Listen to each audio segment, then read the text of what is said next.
Des milliers de bouteilles, des centaines de cépages, des dizaines de régions et d'appellations. À coup sûr, septembre est le mois des foires au vin.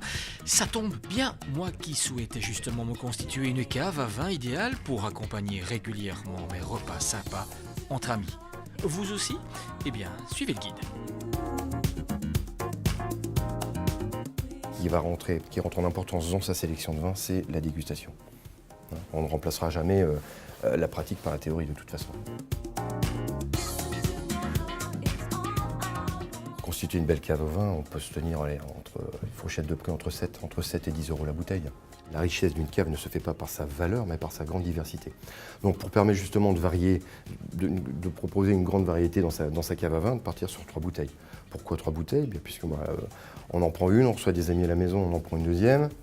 La deuxième peut être bouchonnée, on peut switcher, et puis on sait qu'on a une troisième bouteille en cave. Mais également aussi le fait, comme on a pris les 2 bouteilles, on sait qu'il ne nous reste qu'une bouteille, on se dit tiens c'est un rappel peut-être pour les 2 premières nous ont plu, pourquoi pas repartir sur le même vin et de garder la référence en mémoire.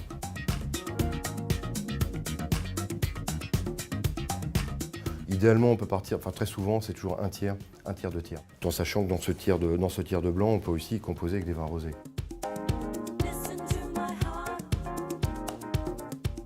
Tenez-vous peut-être au cépage composé sur la bouteille. Alors qu'est-ce que cépage? Cépage pour être très simple, je prends un pommier donne des pommes, de ces pommes différentes variétés de pommes, la Granny Smith, la Golden. La vigne c'est pareil, donc la vigne va donner du raisin, et de ces raisins différentes variétés de raisins qu'on appelle cépage. Pour les citer, tout le monde connaît le Sauvignon, le Chardonnay, le Merlot, le Cabernet Sauvignon. Peut-être se tenir comme base des cépages pour pouvoir permettre de faire une sélection, parce que quelque part, un cépage d'un pays à l'autre, on va toujours pour trouver cette similitude en dégustation. Ce n'est pas un référentiel de qualité, que ce soit médaille d'or, médaille de bronze ou médaille d'argent, médaille de bronze. On n'est pas aux Jeux Olympiques, donc on ne va pas faire la différence entre le meilleur et on ne saura pas forcément faire la différence dans le meilleur. Maintenant, je reviens sur le premier principe de base dans la sélection d'un vin, c'est la dégustation. Une chose encore, à ne pas oublier, quand septembre prend sa fin, dans la cave est le vin.